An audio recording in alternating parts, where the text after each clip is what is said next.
souhaite la bienvenue. Je suis ravi de vous accueillir pour le lancement de la SEEPH. Bonjour mesdames, bonjour messieurs.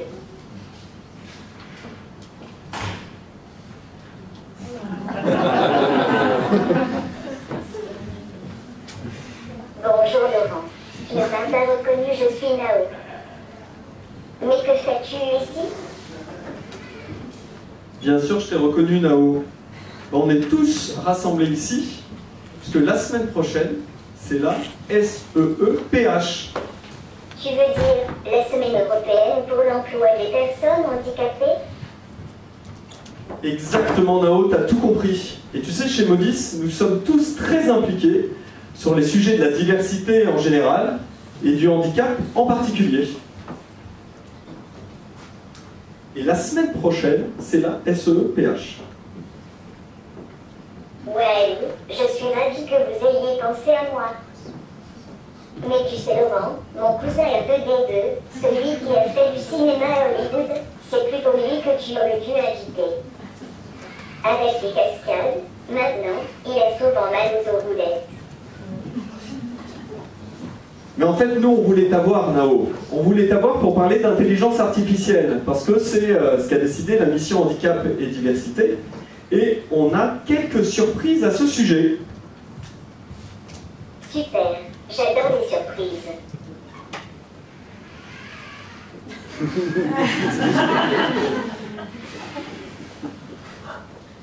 Mais dis-moi Laurent, quel est le rapport entre l'intelligence artificielle et le handicap? Et bien c'est justement le thème de la conférence d'aujourd'hui. Et je suis ravi, puisque nous avons la chance d'être accompagnés par plusieurs experts qui vont nous faire progresser sur ce sujet et savoir comment l'intelligence artificielle peut aider les gens en situation de handicap.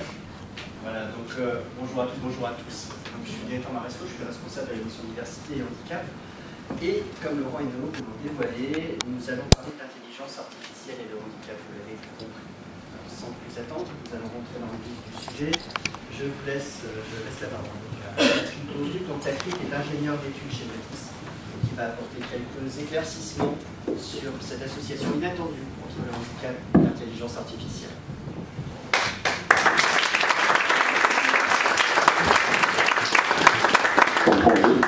Bonjour, donc, je suis ingénieur d'études chez Modis depuis pas mal d'années, même avant que ce soit Modis, j'étais chez Datavance avant. Et en fait, ce que peu de gens chez Modis savent, c'est que je fais bien d'autres choses en dehors de Modis. Je siège à la NSM, à la Haute Autorité de Santé, sur pas mal de sujets, dans les dispositifs médicaux, la pharmacovigilance, pas mal. Ce qui m'a amené un petit peu à être en contact avec Gaëtan pour différentes raisons, dont ça. Et j'ai aussi travaillé sur l'intelligence artificielle, bon, ça c'est des exemples, hein, mais la liste n'est pas exhaustive. J'ai aussi travaillé sur l'intelligence artificielle chez Orange, mais à but de service client. Donc essayer de comprendre les besoins du client quand il commence à prendre contact avec un téléconseiller pour le diriger vers un téléconseiller compétent. Voilà. Donc cette présentation rapide pour dire qui je suis. On m'a demandé de présenter un petit peu ce que c'est que l'intelligence artificielle, parce que beaucoup de gens se font des gros fantasmes dessus. L'intelligence artificielle, qu'est-ce que c'est? C'est d'abord l'application d'algorithmes, hein, c'est l'application de programmes. Alors ça peut être appliqué à l'informatique, mais on peut le faire autrement par l'informatique, même si c'est là que c'est le plus simple. Donc on va commencer d'abord par définir ce que c'est un algorithme. Pour les informaticiens de la salle, ça c'est une évidence. Hein. C'est un petit peu, on a des données en entrée, on a des étapes de calcul, de réflexion, où on travaille ces données en entrée et on a un résultat. Alors ça peut être beaucoup de choses, on applique souvent à l'informatique, mais ça peut être une recette de cuisine, ça peut être faire ses lacets, faire un mouvement. Inconsciemment, vous faites des algorithmes, votre corps fait des algorithmes toute la journée. Le handicap, qu'est-ce que ça va être? Il y a un bout de cet algorithme qui ne marche pas, pour une raison X ou Y. C'est l'utilité des algorithmes, c'est automatiser les tâches, gain en productivité. Enfin, là, c'est d'un point de vue industriel, d'un point de vue corporate. Mais voilà, le but, c'est d'arriver à faire en sorte d'automatiser le plus possible les tâches, ce qu'on peut trouver dans l'industrie, dans le montage de pièces ou autre. Voilà. Dans l'intelligence artificielle, donc les algorithmes sont quand même la base de l'intelligence artificielle, mais en fait, souvent quand on parle d'intelligence artificielle, les gens pensent intelligence. C'est pas une super intelligence, c'est pas un super cerveau qui comprend tout mieux que l'homme, qui fait tout mieux que l'homme. Actuellement, peut-être dans 20 ans, 30 ans, on en reparlera. Mais là, actuellement, l'intelligence artificielle, c'est plus une capacité à traiter une quantité d'informations que n'est pas capable de traiter l'homme. Donc quand on a des millions et des millions de données qui arrivent par seconde, aucun homme, aucun médecin, quelle que soit la spécialité, n'est capable de traiter une quantité d'informations pareille. C'est d'abord ça qui qualifie l'intelligence artificielle le plus souvent. Et après, de plus en plus, on arrive sur des intelligences artificielles adaptatives, c'est-à-dire qu'ils vont évoluer avec le temps. Alors, dans le domaine de la santé, c'est pas forcément très facile à appréhender, mais là où vous le comprenez facilement, c'est qu'on fait une recherche sur un moteur de recherche. Au fur et à mesure où vous faites des recherches sur votre téléphone, la qualité des réponses va être de meilleure en meilleure en fonction des recherches que vous avez faites précédemment. L'intelligence artificielle du moteur de recherche apprend de ce que vous avez déjà fait en fonction de vos centres d'intérêt, de cookies, des sites où vous avez été. C'est un peu l'espionnage, mais c'est de l'intelligence artificielle. Voilà, après, c'est appliqué à beaucoup de choses, donc des automates dans l'industrie, la reconnaissance de la parole, donc pour pallier le handicap, la reconnaissance de la parole pour des gens qui ne peuvent pas écrire, mais qui n'ont pas besoin de clavier, parce que maintenant ils parlent directement à un micro et ça tape intégralement le texte. Pour ceux qui ont essayé les dernières versions de ces logiciels, c'est assez bluffant. Il n'y a quasiment plus de fautes d'orthographe par rapport à ceux qui ont connu ça il y a 15 ans, où c'était illisible. Enfin, c'est la mort des dactylos d'ici quelques années. Donc les moteurs de recherche, l'aide au diagnostic, on en reparlera un petit peu plus tard. L'analyse financière, là effectivement c'est quelque chose qui existe depuis pas mal d'années, l'intelligence artificielle en analyse financière. Mais là, en plus de l'analyse de l'historique, de la prospective, de la perspective, analyse de données journalistiques et autres. Et après, c'est validation par des traders d'actions, d'achat ou non. Alors, simulation militaire, ça je vous en parlerai pas forcément beaucoup parce que c'est pas le sujet, puis j'ai pas forcément le droit de tout dire.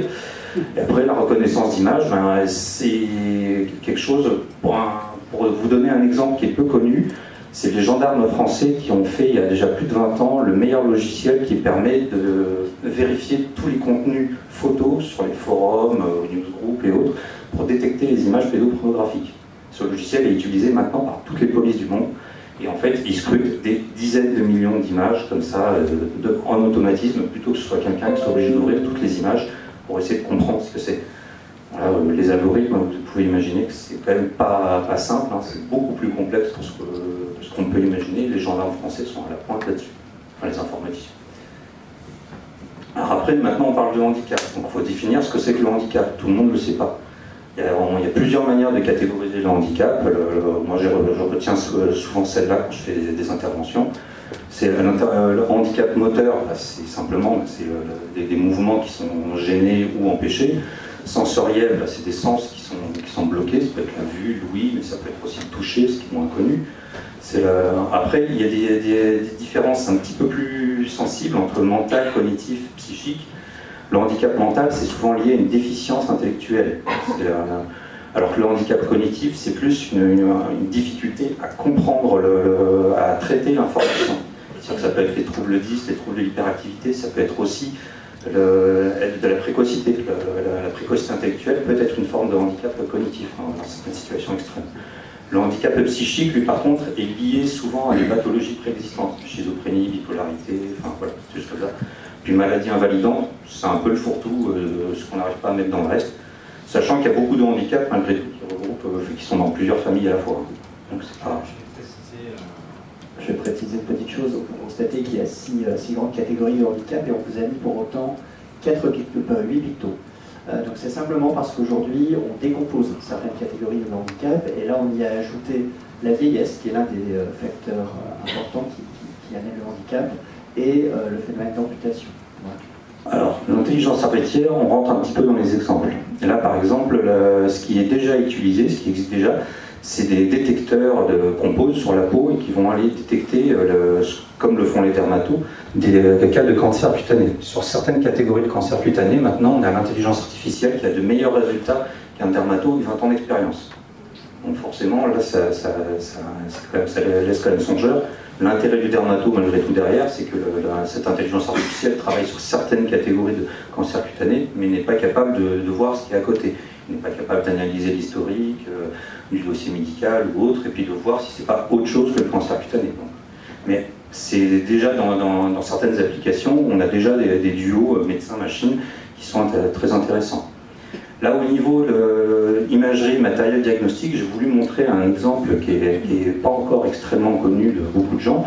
C'est le Neuronaute. Le Neuronaute d'une start-up française qui est BioSerenity, en fait, qui sert à faire des diagnostics vraiment très complets, très complexes, qui coûteraient avant une véritable fortune, parce qu'il embarque énormément de types de capteurs différents. Ce t-shirt et ce bonnet, en fait, ce qui coûte en gros 3 000 €, c'est-à-dire même pas une semaine d'hospitalisation en dehors des examens, c'est quelque chose que le patient peut porter chez lui en continu. Il portera tous les capteurs sur lui, et après, par Bluetooth, il y a son téléphone qui va transmettre les données à l'hôpital.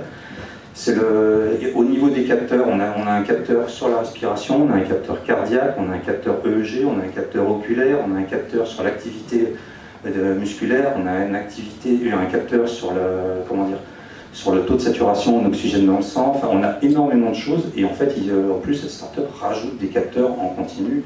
C'est quelque chose qui va permettre d'accélérer les diagnostics. Là où avant il fallait des années de diagnostic, des années de retard de prise en charge, parce qu'on constatait d'abord une pathologie, et donc on faisait le diagnostic lié à cette pathologie, mais là, avec ce type de diagnostic-là, on va pouvoir voir s'il n'y a pas des pathologies liées directement. Au lieu d'attendre 5 ans, 10 ans ces diagnostics, on les aura dès la semaine. Dès la première semaine, quand le médecin fournira cet appareil-là au patient, et qui ne nécessite pas d'hospitalisation. Autant dire que c'est très intéressant pour tout le monde. Des appareils comme ça, il en existe beaucoup. Hein. Chacun dans leur catégorie. Ça, c'est quelque chose qui a été fait à la base pour la neurologie, mais qui va servir dans d'autres domaines par la suite. L'intelligence artificielle va permettre de faire pas mal de travailler sur d'autres aspects de la prise en charge. Il y a aussi l'intelligence artificielle qui va permettre de travailler sur le médicament. C'est-à-dire qu'on va pouvoir travailler sur l'analyse de comment le patient reçoit le médicament, comment ces cellules arrivent à l'ingérer ou pas, pourquoi est-ce qu'il y a des différences d'un patient à l'autre sur le fait qu'un médicament réponde bien à un patient et pas à un autre, pourquoi est-ce que certains ont des effets secondaires, pourquoi d'autres non. Donc en fait, ça demande d'analyser une telle quantité de données qui sont génétiques, physiologiques, historiques. Enfin voilà, ça c'est un axe de recherche sur lequel les gros labos commencent à travailler de manière assez précise.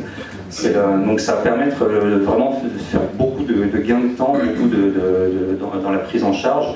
Et après, il y a des choses qui sont peu connues. Pour ceux qui ne travaillent pas dans le domaine de la santé par ailleurs, en droit de modis, vous ne le savez peut-être pas, il y a une étude qui a montré que en fait, le fait de ne pas donner le bon traitement tout de suite, ça va rendre la personne plus résistante au traitement. Si le bon traitement lui est donné en 3e ou 4e intention, il y a eu d'autres échecs thérapeutiques avant, il y a des chances que la personne résiste plus facilement au traitement qui aurait bien marché s'il avait été donné tout de suite. Donc c'est pas seulement un gain de temps, c'est aussi potentiellement dans beaucoup de pathologies la chance d'arriver à soigner la personne correctement et qu'elle reste employable, qu'elle garde une vie sociale plutôt qu'elle bascule de la partie maladie à la partie maladie handicapante, ce qui est un peu ce qu'on essaye d'éviter. Et évidemment, ça fait faire des économies énormes. Hein. Si vous regardez le prix des nouvelles molécules qu'on peut trouver dans certaines pathologies, on se retrouve avec des molécules dont le traitement c'est plusieurs dizaines de milliers d'euros par patient et par mois. Si ça permet on peut savoir tout de suite s'il n'y a pas besoin d'essayer 1, 2, 3 traitements, forcément c'est un gain de temps énorme. Après, donc ça c'est la partie médicamenteuse, mais après il y a aussi la partie compréhension de la pathologie, compréhension de comment fonctionne le corps humain. Donc maintenant, avant on faisait des IRM, des scanners, des magnétoencéphalogrammes, ce genre d'examen. Maintenant, et c'était examiné par un humain. Maintenant, ce n'est pas examiné uniquement par un humain, il y a aussi une intelligence artificielle qui va faire de l'analyse des données qui sont derrière. Et un exemple récent d'une autre start-up française, même si elle a été rachetée par les Américains, c'est Rosa. C'est un appareil qui est capable de faire une cartographie du cerveau. Le but, c'est de faire de la préparation à la chirurgie du cerveau. Avant, dans certaines pathologies, il fallait désactiver, détruire une partie du cerveau pour détruire la pathologie, parce qu'il y a des effets secondaires potentiellement énormes, parce qu'il faut quand même bien viser. Hein. Si une zone du cerveau ne marche pas, mais qu'il faut passer à travers des zones qui marchent bien pour l'atteindre, c'est risqué. En fait, maintenant, ce robot va aider les neurochirurgiens à préparer à faire la cartographie du cerveau pour préparer l'opération, pour dire par où il faut passer si l'opération est possible, et pour opérer avec plus de précision. C'est-à-dire qu'il y a des gens qui étaient considérés comme inopérables il y a 15 ans et qui donc étaient sous traitement avec des pathologies qu'ils vivaient mal et qui maintenant sont opérés et sont guéris grâce à ce robot. Donc ce robot est déjà présent dans plusieurs unités de neurochirurgie françaises. Donc voilà, et ça c'est un exemple parmi tant d'autres. Il y aura des équivalents pour les muscles, il y aura des équivalents pour l'os, enfin, voilà, je ne vais pas tout présenter. Et maintenant, plus particulièrement dans le handicap, parce que là je me suis pas mal attardé sur la santé, parce qu'il va y avoir d'autres exposés sur le handicap derrière.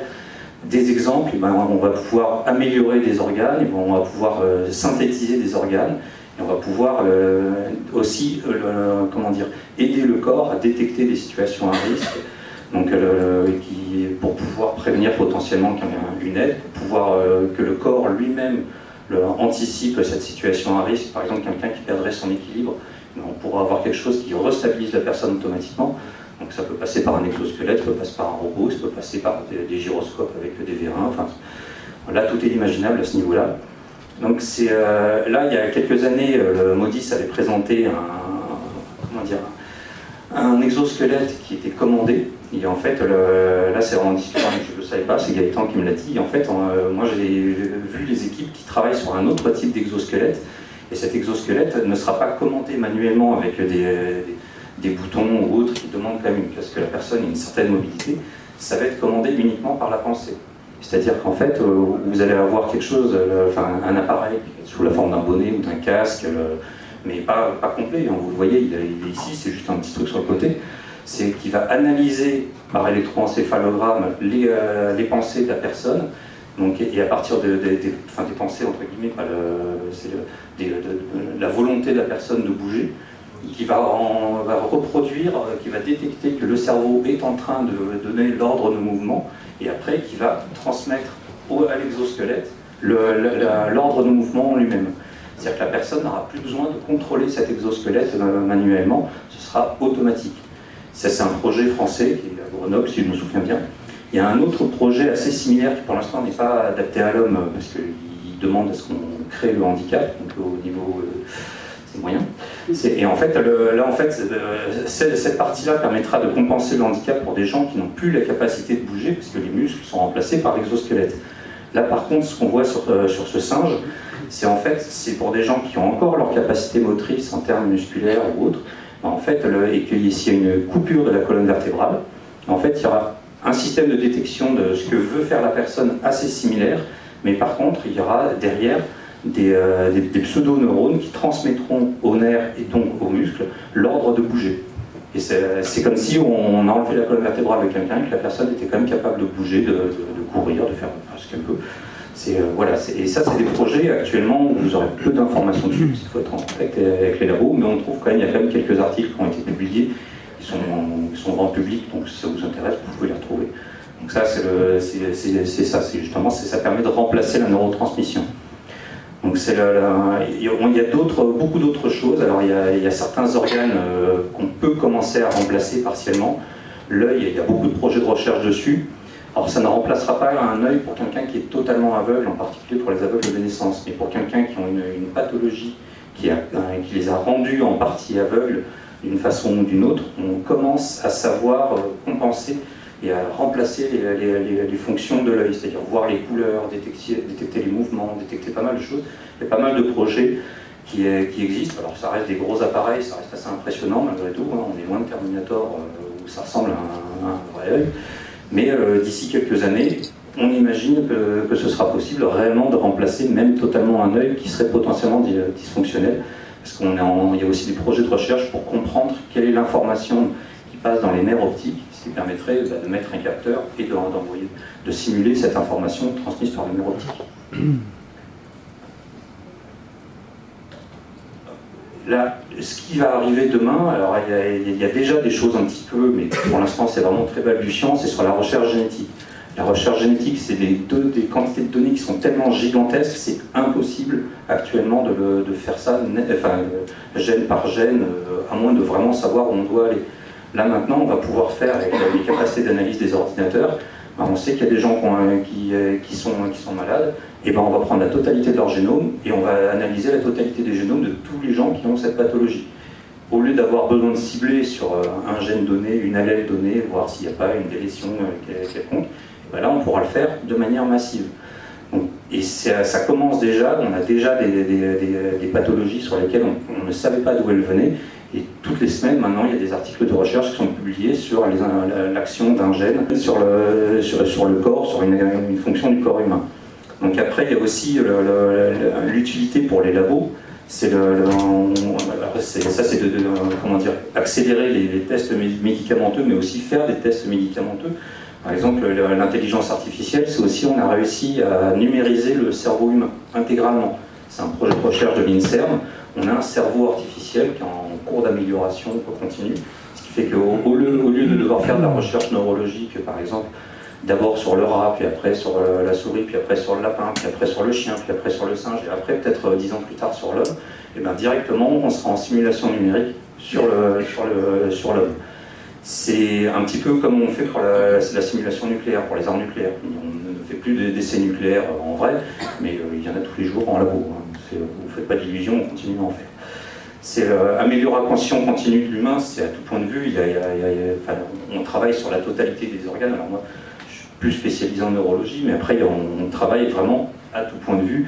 C'est tous les organes utiles, que ce soit le digestif, cardiaque ou autre. Il y a des capacités d'adaptation, que ce soit de la neurostimulation, stimulation du nerf vague, enfin il y a plein de choses sur lesquelles on travaille. Je vous ai donné des mots-clés, maintenant tapez sur Google, vous verrez un petit peu. Voilà. Après, par contre, il y a la problématique de l'éthique. Actuellement, l'intelligence artificielle, quelle que soit son utilisation, il y a toujours un humain derrière qui valide ce qui va être fait. D'ici quelques années, les militaires sont déjà en train de le mettre en place, il n'y aura plus besoin de validation humaine. Donc pour le militaire, on comprend l'éthique, mais après, la problématique, c'est quand on va pouvoir faire de la détection prénatale.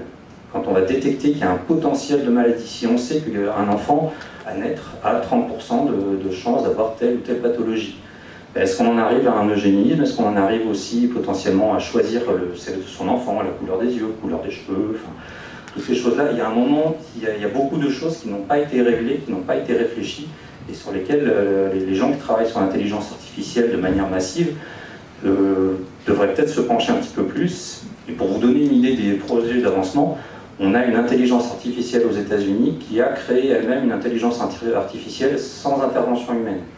C'est-à-dire que là, on arrive déjà dans des domaines où il n'y a plus besoin de l'homme, où la machine se suffit en elle-même. Donc c'est sur des ordinateurs fermés, hors réseau et autres.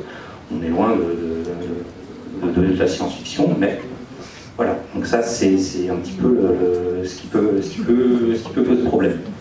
Donc j'ai oublié de le sortir. J'avais ramené un petit capteur, en fait, je vais le montrer rapidement.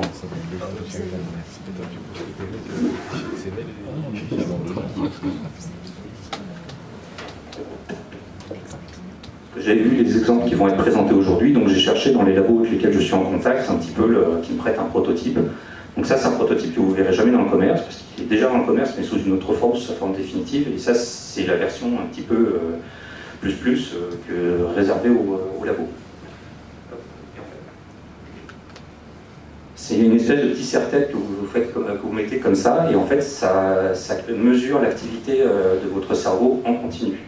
Donc ça permet de détecter potentiellement des ruptures de contact, des anomalies du fonctionnement du cerveau. Ça permet de faire pas mal de choses. Ça permet d'accélérer le diagnostic. Plutôt que de être hospitalisé pour un diagnostic, et ben, vous allez au travail, vous allez chez vous, vous portez ça, et vous revenez avec l'appareil voir votre médecin, hop, qui aura toutes les données, sans hospitalisation.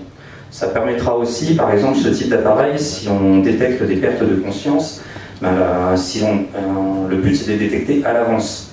Par exemple, quelqu'un qui ne peut pas travailler sur un métier à risque parce qu'il a ce type de problème, et ben avec ça, il pourra faire le métier qu'il veut. Il y aura un signal d'alerte qui lui dira attention, d'ici quelques minutes, vous êtes en situation à risque, quittez votre poste de travail, mettez-vous à l'abri, voilà. Donc ça, pour énormément de handicaps, en particulier dans les 80% de gens qui ont des handicaps invisibles, Ce genre de situation, ce genre c'est le quotidien. Et ce genre d'appareil, c'est un peu la médecine du futur, mais c'est déjà en vente, hein, celui-là. Et en fait, derrière cet appareil, pourquoi l'intelligence artificielle? C'est qu'en fait, il s'adapte aux patients qui le portent. C'est-à-dire, dans un premier temps, il y a un algorithme qui est commun à tout le monde, et en fait, la personne peut dire non, ça c'est une fausse alerte, il n'y a pas de problème, ou alors peut dire manuellement, vous n'avez pas détecté quelque chose alors qu'il y a eu un problème, et à partir de là, l'appareil en lui-même va s'améliorer en fonction de la situation du patient au fil des semaines et des mois. Donc voilà, c'est ça, c'est aussi une application toute bête, c'est un truc, ça coûte 200 €, hein, ça coûte rien. C'est vis-à-vis des bonus que ça a, vous voyez, une application actuelle de l'intelligence artificielle. Mais bon, je vais faire mon idée. Merci beaucoup Patrick pour cette exposé passionnant.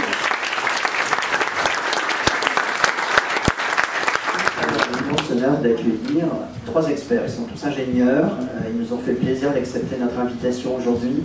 Ils sont venus témoigner du fruit de leur créativité.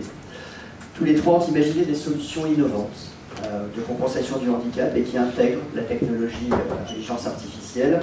Et vous allez voir que leur expérience personnelle les a parfois guidés vers ce chemin.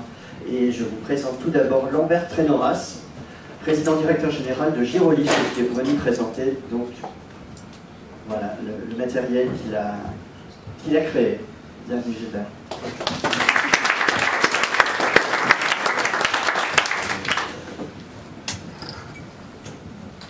Bonjour à tous. Il a levé? Non. Non, je suis pas à ce point mégalo, mais je pense que c'est... Donc bonjour à tous, je suis Lambert Trénoras, donc je suis président et cofondateur de la startup Girolift. Et donc pour rapidement présenter le contexte, donc moi ça fait à peu près une dizaine d'années que je travaille dans le handicap. J'ai un cursus d'ingénieur, j'ai fait l'ingénierie en robotique adaptée à la rééducation, à la réhabilitation, matériel chirurgical, robots chirurgicaux, rééducation. Et donc j'en suis arrivé à faire un doctorat en robotique sur le projet Girolift, à la suite de quoi on s'est dit c'est peut-être une bonne idée, pourquoi ne pas aller jusqu'au bout, et donc se lancer dans l'aventure entrepreneuriale. Voilà, c'est un peu pour définir le contexte. Donc avec Girolift, en fait, on va vous parler mobilité. Et pour beaucoup de personnes, la mobilité, ça ressemble à ça. Sauf que malheureusement, pour beaucoup de personnes aussi, ça ressemble plutôt à ça ou à ça. Et ça existe réellement, on l'a vu sur des salons, donc on ne se moque pas. J'aurais bientôt besoin de recharger ma batterie. Merci. Et donc, chez Girolift, on est parti d'un constat simple. En fait, on se dit que après la Première Guerre mondiale, les fauteuils roulants, ça ressemblait déjà à ça. Et puis, aujourd'hui, on a été capable d'envoyer des gens sur la Lune, on a été capable d'inventer l'automobile, les voitures autonomes, etc. Et puis pourtant, en 2017, quand on achète un fauteuil, ça ressemble toujours à ça. Dans le meilleur des cas, à l'époque, ils étaient en bois, maintenant ils sont en alu. Si vous avez les bourses assez pleines, ça peut être en fibre de carbone, mais ça ne change pas. Et le pire, c'est que on est capable d'envisager l'avenir, on est capable d'envisager des civilisations qui n'existent pas, on est capable d'envisager de nouvelles langues. Cette image, par exemple, est extraite du film Avatar, je pense que vous l'avez tous vu. On a été capable d'envisager que la personne, on va la cryogéniser, on va lui faire un voyage de plusieurs millions d'années-lumière, l'amener sur une civilisation qui n'existe pas, prendre son être, son âme, la mettre dans un autre corps, mais quand elle descend du vaisseau spatial, elle descend sur un fauteuil roulant qu'on pourrait acheter aujourd'hui. Voilà.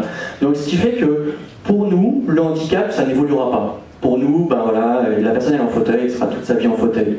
On l'a cryogénisée, mais elle se bat pendant tout le film pour qu'on lui fasse une opération pour qu'il puisse remarcher. Voilà, bon bref. Donc c'est ça, et puis chez Girolift, on s'est dit, mais il y a énormément d'utilisations, énormément d'applications qu'on utilise tous communément, qui à l'origine étaient développées pour des personnes en situation de handicap.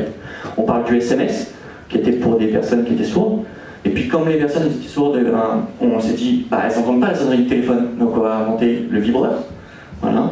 On a des miroirs dans les ascenseurs. Souvent, j'en souris lors de présentations en disant que non, messieurs, c'est pas fait pour se recoiffer, c'est pas fait pour regarder si on a un bout de salade entre les dents, c'est pour servir aux personnes en fauteuil de pouvoir sortir de l'ascenseur. Voilà, servir un peu de rétroviseur. Voilà. Donc on a énormément de solutions comme ça, et pourquoi on ne serait pas capable de faire une solution de mobilité qui soit pour tous, déstigmatisante, qui sorte des clichés du handicap, et qu'on aurait tous envie d'utiliser. Donc, voilà.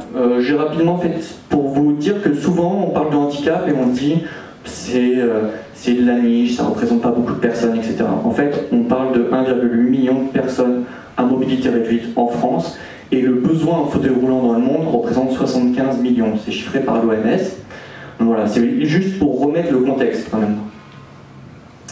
Et donc, le fauteuil roulant est une solution qui n'a que très peu évolué, qui n'offre aucune possibilité de difficultés pour défranchir des portes, des obstacles, des bureaux, se glisser sous un bureau, de la hauteur. Et puis on s'est dit pourquoi pas intégrer une verticalisation, parce qu'une verticalisation ça a des avantages physiologiques, c'est la réduction des escales, la consolidation des os, la circulation du sang, du transit, mais c'est aussi un avantage psychologique. Être à la même hauteur qu'une personne quand on lui parle, ne pas avoir le sentiment d'être vu de haut, d'être abaissé. Et puis c'est un avantage en termes d'autonomie, avoir accès à des objets en hauteur, avoir accès à des plans de travail, accès à des dossiers en haut d'une armoire par exemple dans une entreprise. Et c'est des choses qui ont des coûts pour l'usager, des coûts pour les entreprises, etc. etc. Et donc voilà. Et donc rapidement le panel, donc je pense que vous connaissez tous les scooters PMA, les fauteuils roulants manuels, électriques et les fauteuils roulants verticalisateurs. Et bon, nous on se positionne sur une technologie gyropodique qui permet d'offrir tous ces avantages-là, qui représentent quand même 83% des solutions de mobilité. Donc pour en venir vraiment au concret maintenant, c'est le gyrolift. Donc on a développé un module robotique qui se plug sur un gyropode, type Segway, OVW, etc. et qui permet à l'usager, aussi bien valide qu'en situation de handicap, de se déplacer assis comme debout. Donc sur un design qui se veut déstigmatisant, qu'on ne voyait plus le fauteuil roulant, qu'on ne voyait pas un fauteuil roulant, mais qu'on voyait une solution de mobilité, et qui offre une verticalisation, un système auto-stabilisé sur un dispositif très compact, très maniable. Et à ça, on s'est dit comment aller plus loin, comment permettre à l'usager, parce qu'on est sur des solutions à deux roues, comment permettre à l'usager de pouvoir répondre à une appréhension qu'elle pourrait avoir. Donc on a développé des algorithmes d'intelligence artificielle qui nous permettent de détecter les chocs sur le dispositif, détecter des appréhensions. La personne, elle peut avoir un stress à un moment où elle conduit, ou alors la première fois où elle monte dessus, détecter que cette personne elle a un stress, donc on va la permettre de ralentir sa vitesse, de brider sa vitesse, ou si elle est debout, la rasseoir, déployer des béquilles, sécuriser l'utilisateur, tout ça de manière automatique avec des capteurs et des algorithmes au sein de notre dispositif. C'est assez drôle parce que j'ai fait ma thèse de doctorat sur Gyrolift et sur Nao. Donc je me retrouve un petit peu entre les deux. En fait j'ai développé tous les algos d'IA, de détection de choc, détection de perturbation sur de la robotique humanoïde. Et toujours dans le même raisonnement, se dire comment les algos qu'on a développés sur Nao pour détecter son choc, je pourrais lui mettre un petit coup dans le dos pour voir s'il y a les algos que j'ai développés dedans, mais je ne vais pas le faire parce que visiblement il perd déjà ses doigts. et donc on s'est dit, mais en fait il y a une analogie. Là, on parle d'un robot qui a tous les capteurs qu'il faut pour détecter des chocs, des perturbations, mais en fait, pour lui, ce n'est que des données, ce n'est que des chiffres.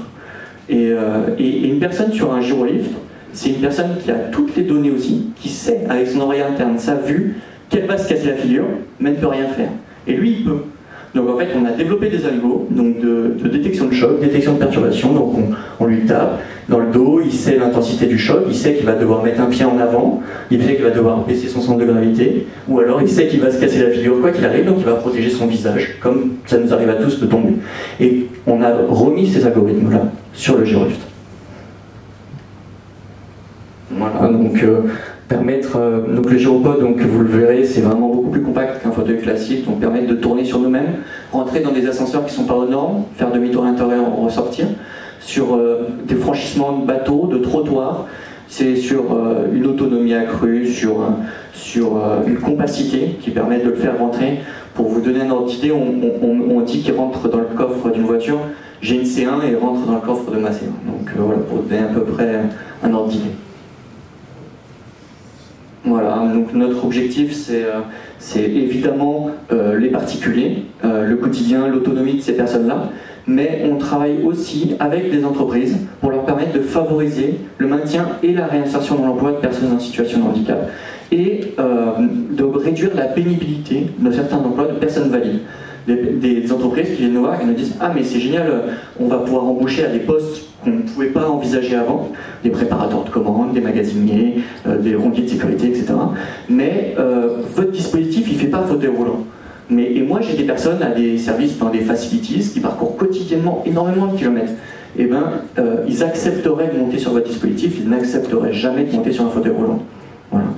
Donc c'est aussi dans un environnement professionnel, et puis aussi dans les centres commerciaux, les musées, permettre l'accueil des personnes à mobilité réduite dans ces sites-là où elles n'envisagent même pas d'y aller, quoi.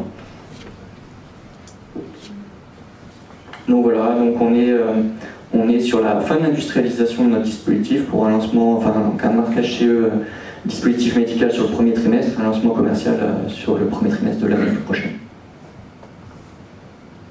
Merci de votre attention. Merci beaucoup. Je vais accueillir maintenant Pierre Rouault, donc, qui est fondateur de Stimulactive et qui est venu accompagner un charmant compagnon. Alors, je suis très déçu parce que Dao s'est endormi, il a dû faire fort hier soir, il ne se réveille pas. Mais en l'occurrence, tu es venu nous présenter une nouvelle solution, voilà, qui n'a pas encore été commercialisée, mais qui est en voie de l'être. Alors, pour vous rassurer, le mien aussi s'est endormi, il ne parlera pas. Je suis Pierre Rouault, je suis le créateur de la société Stimulactive. Alors, moi je suis arrivé effectivement dans le domaine de la santé il y a quelques années. On a accompagné mon papa qui avait la maladie de Parkinson, il a été accompagné jusqu'à la fin à domicile. Et quelque chose qui m'avait beaucoup surpris, vous voyez aujourd'hui on ne vous parle pas de médicaments, il y a quelque chose qui est très important, c'est comment va-t-on vous accompagner. Et mon papa, ce qui m'avait surpris, c'est qu'il avait quand même 5 personnes qui venaient chaque jour. Donc c'est quand même le défilé. Et il avait notamment un infirmier qui, célibataire, donc il avait la chance d'avoir du temps. Et ce monsieur-là, il a fait le tour du monde des volcans. Et mon papa, qui aurait 91 ans, donc qui serait d'une génération qui ne sortait pas de sa Corrèze natale, il a fait le tour du monde des volcans par procuration. C'était fabuleux.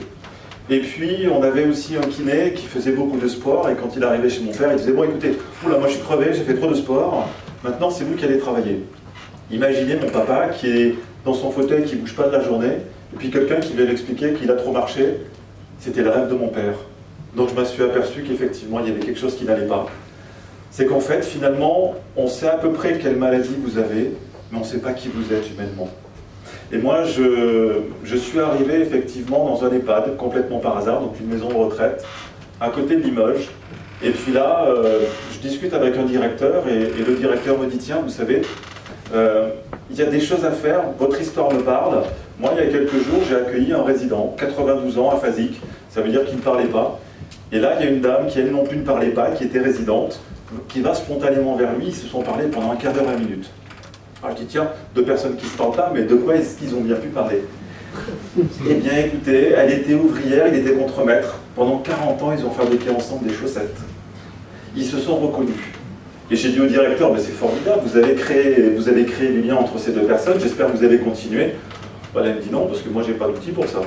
Moi, je sais quels médicaments ils ont, je sais quel membre de la famille appeler quand ça va pas. Mais est-ce qu'il a fait des chaussettes? Est-ce qu'il est pilote de ligne? Est-ce qu'il est... J'en sais absolument rien. Donc je me suis rapproché du CHU Limoges, je leur ai dit, écoutez, ma situation, finalement, elle est vécue partout. Elle est vécue par tous les aidants familiaux, par tous les aidants professionnels. Finalement, je ne sais pas qui j'ai en face de moi. Est-ce qu'on ne pourrait pas faire quelque chose pour effectivement créer ce lien? Et ce qu'on s'est dit, c'est qu'on a développé un portail. Et ce portail, finalement, il va nous permettre de rentrer un maximum d'informations sur qui est la personne que j'ai face à moi. Si vous êtes fan de pétanque, eh bien, je vais vous parler de pétanque. Si vous êtes fan, j'en sais rien, de vie à Paris, on va parler de Paris. Or, le problème, c'est que les gens qui sont en face de vous ne sont pas forcément préparés à ça. Un exemple que je vais vous donner, typiquement, c'est on a travaillé avec une maman donc, qui, à la naissance, a eu un problème. Quand le bébé est sorti, il a manqué d'air. Donc, son bébé, on lui a dit, de toute façon, ça sera un légume toute sa vie. Cette maman, elle a arrêté de travailler, elle a maintenant 50 ans, elle a une pêche formidable, mais elle me dit, moi, mon fils, je sais l'accompagner, il sait lire maintenant. Alors, ça paraissait complètement impossible. Mais quand j'accompagne des enfants autistes au quotidien, je ne sais pas leur parler. Donc on s'est dit effectivement, c'est bien d'avoir la connaissance de la personne qui va me permettre de l'accompagner, de la rassurer, mais il y a des gens avec lesquels on n'arrive pas à communiquer. Et effectivement, moi je me suis rapproché de la Fondation Jacques Chirac, et puis là on a été confronté effectivement à des gens qui ne comprenaient pas ce qu'était une tablette. Pour eux, ça n'avait absolument aucun sens.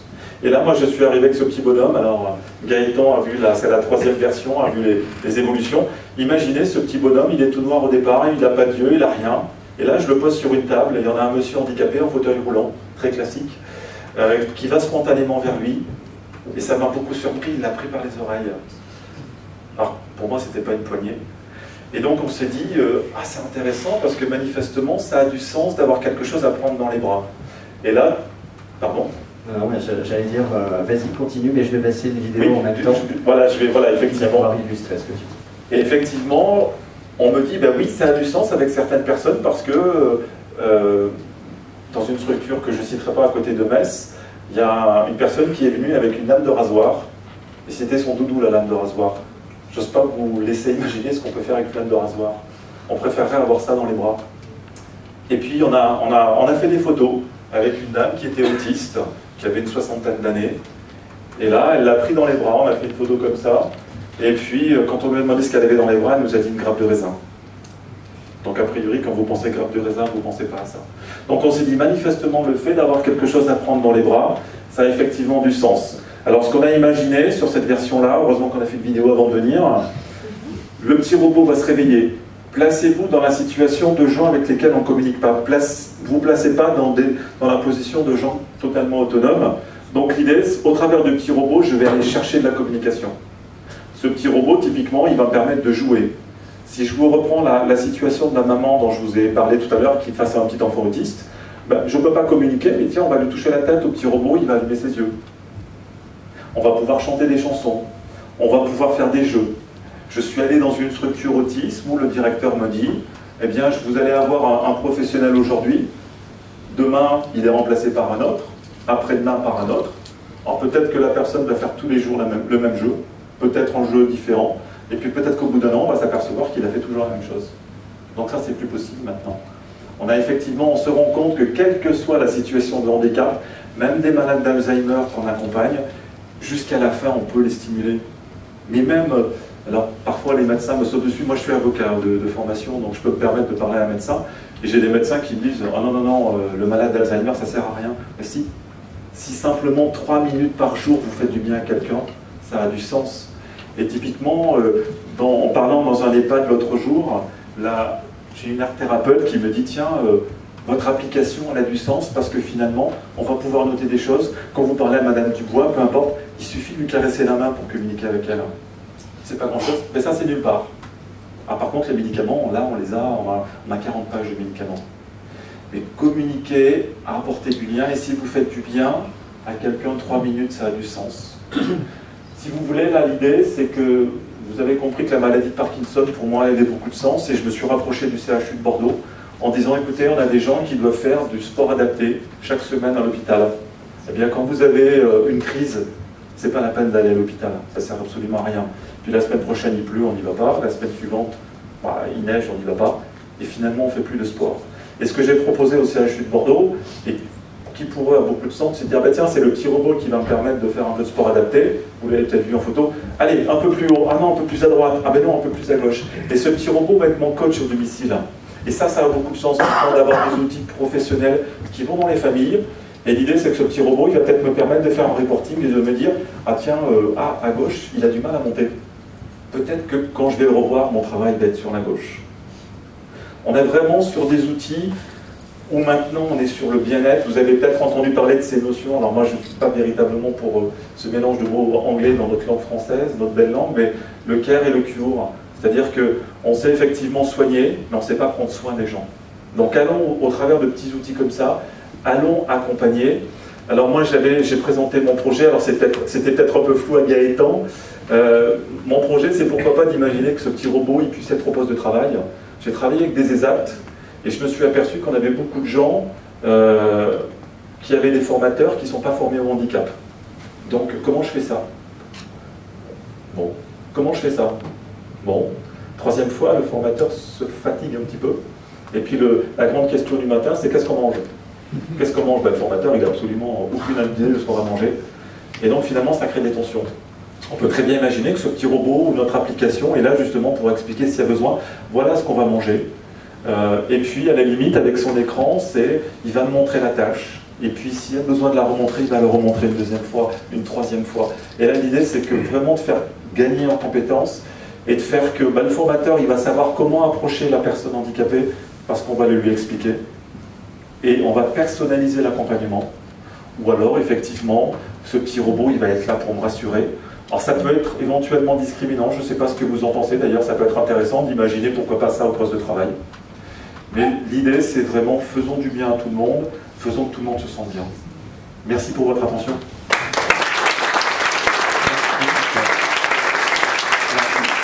Maintenant, je vais demander à Maxime Loubard de bien vouloir nous rejoindre. Il nous présente la solution qu'il a donc inventée dans le cadre de son projet, là aussi d'ingénieur étudiant.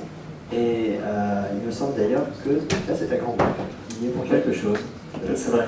Bon, déjà, bonjour à tous. C'est un grand honneur de passer après Girolift et Stimulactive parce que je suis encore étudiant entrepreneur, donc le projet n'est pas aussi avancé. Mais en tout cas, ça nous montre que c'est possible d'aller jusqu'au bout. J'aurai pas d'autres slides, donc vous allez devoir vous taper ma tête imberbe de l'époque. C'est un petit peu poussé maintenant. Donc voilà, mon projet, comme disait Gaëtan, ça part d'une expérience de jeunesse. Donc j'avais 9 ans et ma grand-mère est tombée malade du Creutzfeldt-Jakob. C'est une maladie qui est apparentée à la maladie de la vache folle. Donc c'est un peu plus connu sous ce nom-là. Sauf qu'elle, c'était héréditaire, donc ça s'est débloqué en fait à un moment donné dans sa vie. Et donc en fait, j'ai vu en un an la progression de la maladie. Donc au début, en fait, ce sont tout simplement des pertes d'équilibre. Après, la personne ne peut plus vraiment marcher. Ma grand-mère s'est retrouvée ensuite totalement assise. Elle ne pouvait plus bouger les bras, donc plus se nourrir, plus rien faire. Jusqu'à ce que la tête ne puisse plus bouger et qu'il n'y ait plus que les yeux qui fonctionnent. Pourquoi les yeux? Parce que dans ces pathologies-là, comme dans les autres pathologies du motoneurone, comme par exemple la maladie de Charcot, que vous devez sans doute connaître, Stephen Hawking, le physicien, il a été atteint. Donc en fait, les yeux peuvent encore bouger parce que ces pathologies-là attaquent ce qu'on appelle les motoneurones. C'est les neurones qui transmettent l'information du mouvement entre le cerveau et le muscle. Sauf que les yeux sont directement reliés au cerveau par le nerf oculaire et donc les yeux fonctionnent indépendamment. Les yeux et les muscles oculaires qu'on appelle, qui sont autour des yeux et qui vont en fait bouger indépendamment. Donc au final, je me suis retrouvé avec ma famille dans une situation où ma grand-mère ne pouvait bouger plus que les yeux. Donc c'est très compliqué d'établir une communication parce que au fait, pour dire non, on regarde comme ça et pour dire oui, on regarde comme ça et c'est du coup des discussions qui sont très limitées. Et en fait, à cette époque-là, j'allais souvent dans l'établi de mon grand-père pour fabriquer des petites choses et j'avais promis à ma grand-mère que j'essaierais de trouver un moyen de la faire parler. C'est ce qui a orienté derrière mes choix d'études, d'aller notamment vers une école d'ingénieur. À savoir que la maladie a emporté ma grand-mère en un an, mais c'est un peu comme une promesse que je me suis faite, et du coup ça ne sera pas pour elle, mais pour les personnes qui sont dans le même cas qu'elle. Donc arrivé en école d'ingénieur, je me suis dit que ce serait quelque chose que je développerais beaucoup plus tard, quand j'aurai 40 ans et énormément d'expérience. Et en fait, notre école d'ingénieur nous permet chaque année de faire des projets étudiants. Souvent, ce sont les professeurs qui donnent des sujets, mais on peut se permettre d'en proposer. Et donc avec ma meilleure amie Sarah qui est là aujourd'hui, elle avait également une idée analogue de projet, un peu dans la même idée. Donc on a décidé de se mettre ensemble et commencer à réfléchir à une solution qui permettrait à tous ces patients-là, donc des patients qui sont totalement paralysés, qui ne peuvent plus du tout communiquer, de pouvoir retrouver un moyen de s'exprimer. On a commencé par des choses, par balayer un peu tout ce qui existait. On s'est rendu compte qu'il y avait des solutions qui existaient, notamment celle de Stephen Hawking, mais qui sont soit ultra onéreuses, soit pas du tout efficaces, trop complexes d'utilisation et qui finissent souvent dans un tiroir pour les patients. Et donc on a essayé de faire une autre technologie. On avait un budget absolument incroyable de l'école pour ce projet-là qui était de 50 €. Donc ça a beaucoup limité les choses. Et en fait, par exemple, on s'est rendu compte que les technologies qui existaient, c'était des technologies qui allaient suivre le mouvement de la pupille. Et donc ça allait agir comme une souris d'ordinateur. Donc le mouvement de la pupille allait balayer l'écran d'une tablette par exemple, et en se focalisant sur un endroit, allait le sélectionner. On s'est rendu compte de deux choses. La première, c'est que c'est très cher parce que ça demande une caméra, et donc tout un traitement oculaire. Et le deuxième problème, c'est que la focalisation de l'œil pour sélectionner, ça fatigue énormément l'œil. Les patients ont souvent des yeux rouges après, ils ne peuvent pas l'utiliser très longuement parce qu'à force de sélectionner, de se focaliser sur un point, sur quelques pixels, ça les fatigue énormément. On est parti de ça pour commencer à développer quelque chose de totalement différent. On est parti sur des capteurs infrarouges qui ont la particularité de coûter 20 centimes et qui nous ont permis en fait de tout de suite développer avec une cinquantaine d'euros un prototype fonctionnel. Donc en gros ça fonctionnait tout simplement, on arrivait à détecter les clignements volontaires des yeux. Donc on avait développé un algorithme qui était capable de différencier avec les battements de cils naturels. Donc ces clignements volontaires de l'œil allaient agir pour le coup comme un clic de souris. Donc on a développé également une application où il y a un balayement automatique qui se fait, le patient a juste à cligner de l'œil lorsque le balayement est sur ce qu'il souhaite sélectionner. Donc ça c'était, si vous voulez, le fonctionnement de base. Après on a développé tout un tas de fonctionnalités. En allant dans un hôpital, l'hôpital de la Pitié-Salpêtrière, en discutant avec des infirmières qui sont au quotidien avec des patients atteints par la maladie Charcot, on s'est rendu compte que parfois ils ont énormément de mal à converser. Et par exemple, lorsque les patients émettent un besoin totalement élémentaire, une douleur par exemple, une gêne, qu'ils ont souvent besoin par exemple de se repositionner parce qu'il y a des tensions qui sont dans les muscles. Par exemple, une infirmière nous disait qu'une fois elle avait mis 2 heures à comprendre que le patient voulait juste bouger sa main de 2 cm vers la gauche, de juste le repositionner. Donc imaginez la difficulté à supporter pour à la fois le patient mais aussi pour le personnel médical. Et donc nous on a essayé de développer une fonctionnalité qui permet aujourd'hui, entre 30 secondes et 1 minute, de définir exactement le besoin, avec l'intensité par exemple, c'est une douleur, de donner l'intensité, etc. Tout ça avec des clignements des yeux, tout ça entre 30 secondes et 1 minute. Donc c'est un gain de temps phénoménal. On a essayé de développer plusieurs fonctionnalités comme ça. On était toujours étudiants, on a continué ça sur notre dernière année d'école d'ingénieur. Et on a eu l'occasion de participer notamment au concours Lépine, qui est le concours des inventeurs français que mon grand-père me disait de faire quand j'étais petit. Et donc on a été là-bas et on est revenu. Alors déjà on a rencontré énormément de personnes, nous on était très impressionnés d'être là-bas parce qu'il y avait énormément de projets.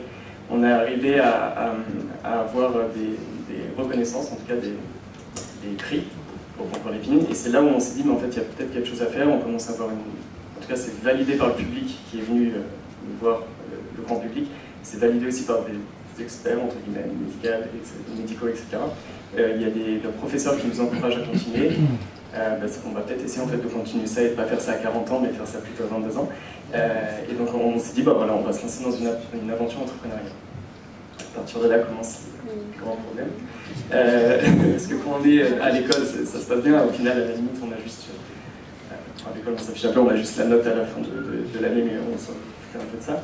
Mais c'est surtout qu'on est dans un confort, on se dit juste on teste, on est avec des patients, c'est souvent les mêmes patients qui étaient très bienveillants avec nous parce qu'on était étudiants.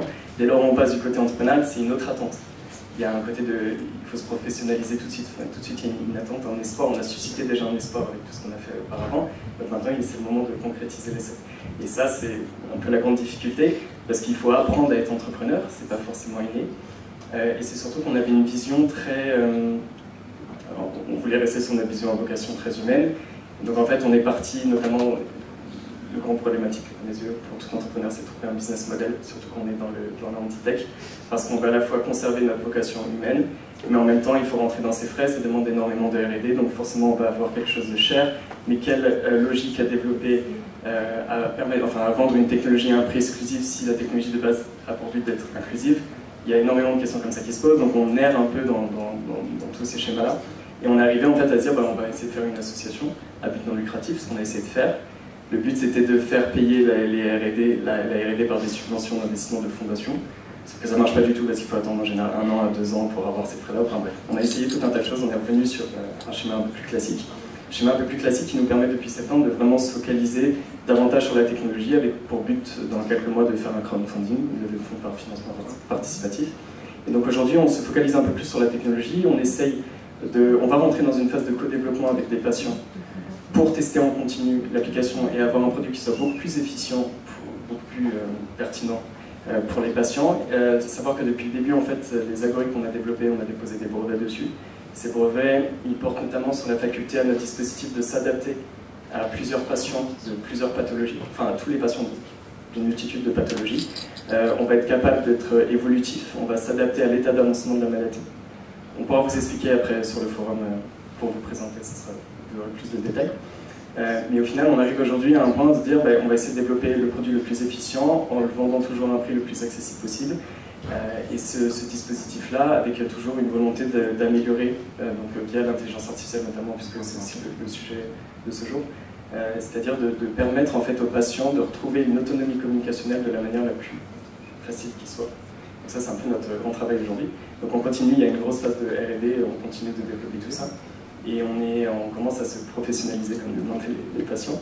Et donc voilà, on n'est pas du tout encore à des stades de 6 ans de R&D, de pré-commercialisation. Mais ça va venir. Ça va venir, donc voilà, c'est un peu ce qui nous motive. Vous voyez, comme disait Gaëtan, c'est souvent, je pense que c'est pareil pour nous tous, et pour beaucoup de personnes qui sont dans le handitech, c'est souvent des expériences personnelles. C'est ce qui fait qu'aussi, il y a une volonté vraiment revêche et enracinée de continuer ces projets malgré les difficultés, parce qu'il y en a. Et je pense que c'est ça aussi la faculté d'un bon entrepreneur, c'est la résilience. En fait, c'est savoir se relever quand on tombe. Et c'est ce qui nous motive tous ici, je crois. Donc je suis très heureux que vous ayez pu voir toutes ces solutions, mais sachez qu'il y en a encore d'autres. Donc si ça vous intéresse, allez voir toute la handitech et toutes les personnes qui s'attellent chaque jour à améliorer le quotidien des autres via la technologie. Merci pour votre attention.